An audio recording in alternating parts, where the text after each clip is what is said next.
I realized in editing that I need to explain a few things. 1. Spoiler alert for some of the season. If you're on social media, it's already been spoiled for you, but spoiler warning. And 2, when I refer to the fam, it is the Doctor and her 3 companions, Ryan, Yaz, and Graham. Hi everyone, I'm the Casual Critic. Today we are venturing into the world of Doctor Who for my first non-gaming review. While I've seen the whole show many times over, I have most recently watched Series 12 as it has just aired. So today, that's what we're talking about. With this in mind, I'll be reviewing every series at some point in reverse order, starting with this series and ending with Series 1. With all that said, let's get into the first 2 episodes as it's a 2-parter. A little spoiler alert for my future reviews, but I had little faith going into this 2-parter because I wasn't a huge fan of Series 11. Not because of the whole Not My Doctor nonsense that we have going on, but genuinely the stories were very boring. However, Chris Chibnall came in swinging with this 2-parter.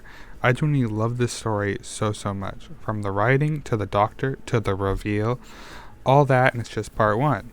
And in part 2, I'll admit it lagged a little bit. Everything with the Doctor and the Master was fantastic. However, everything else happening with the companions just made me kind of yearn for more Master versus the Doctor, and the villain, Barton, was kind of lackluster. All in all though, it was a great 2-parter to open the series. Okay, so we had some good at the opener, but then of course, for some reason, Series 11's problems resurfaced in this one. The story was boring, not particularly because of the Save the Planet messaging that most people complained about. I mean, I'm not even against the messaging, but if you were going to shove the message down the viewers' throats, it would have been nice to attach it to an interesting story. Also, a little side note, there's this weird side plot with one of the companions, Ryan. He had a love interest for a minute, and they played it up as like some big thing, despite it just being a weird addition. But really, that's all I have to say on Orphan 55. Here we go, ramping back up in quality after our 1-episode speed bump. I know the fan reception of this episode was really mixed. A whole lot of Who-tubers I watched weren't that bothered about it, claiming it was boring. However, personally, I really enjoyed it.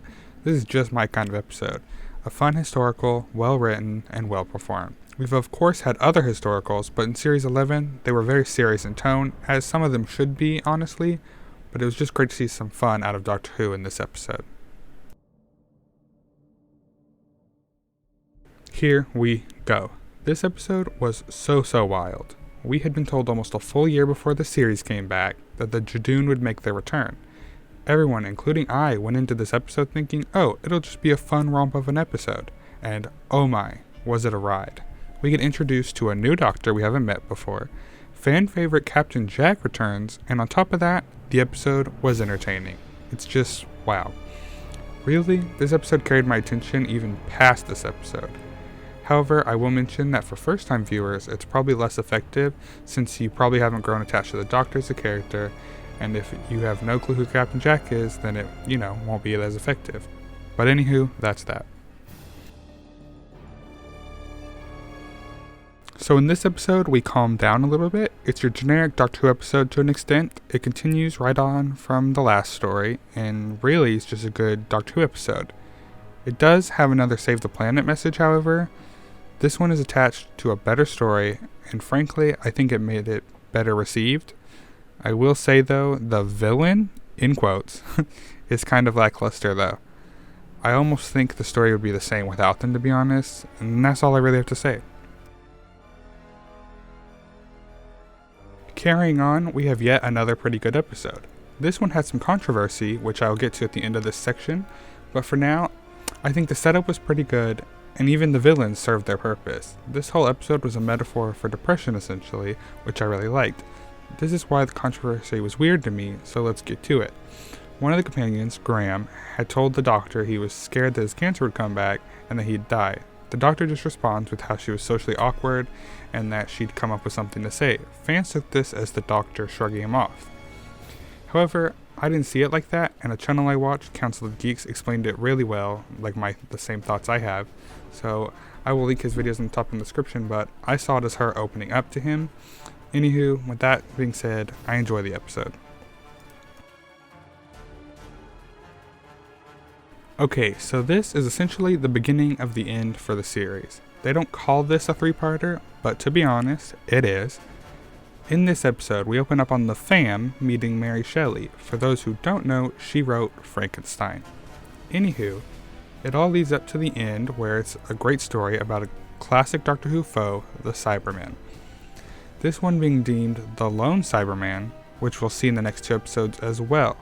This episode, both fun and tense, leads pretty well into what comes next.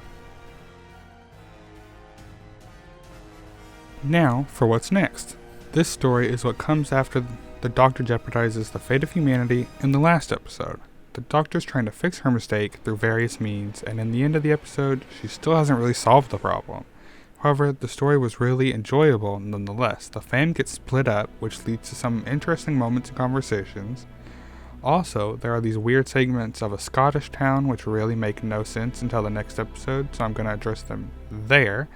In the end, good episode that's leading to the next one, so I can talk about it when we talk about the next one, to be honest.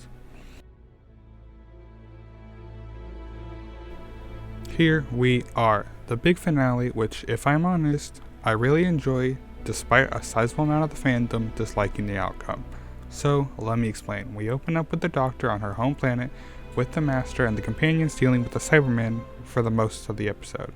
The Master is explaining the series arc to the Doctor, in which was the mention of the timeless child, who was some horrible thing mentioned by the Master in episode 2. So the Master explains that the Time Lords got regeneration from this child, and we find out, dun dun dun, it's the Doctor. This sent classic fans into a spiral because of it retconning the first Doctor. I don't think it's true, to be honest. As far as the Doctor remembers, Hartnell's Doctor is the first, so I don't see why it's a problem. Anywho, I love this episode. I love the Master in it. The companions are pretty good. And then the introduction of the Time Lord Cybermen, which I mean, a cool concept. Overall, a good episode. And here's me mentioning, because after I recorded that bit, I remembered that I didn't talk about the Scottish town. These turned out to be false memories planted by the Time Lords in the Doctor's mind to cover up memories that they erased of her being the timeless child. Okay, so overall I think the series was good, especially coming from series 11. While this still isn't my favorite series, as I'm kinda biased because my first Doctor was the 12th, the 13th Doctor kinda steps it up in the series, the writing was improved, and the series still looked as great as it did in series 11, if not better. So the series is going to get an 8 out of 10 from me. Thanks for watching this review. Sorry if it's weird, I haven't quite found my formula for reviews that aren't games, so I hope you can all stick around and suffer through it. With that said, it's time for YouTuber stuff. Don't forget to like and subscribe, and oh yes, don't forget the bell. Anywho, okay, bye.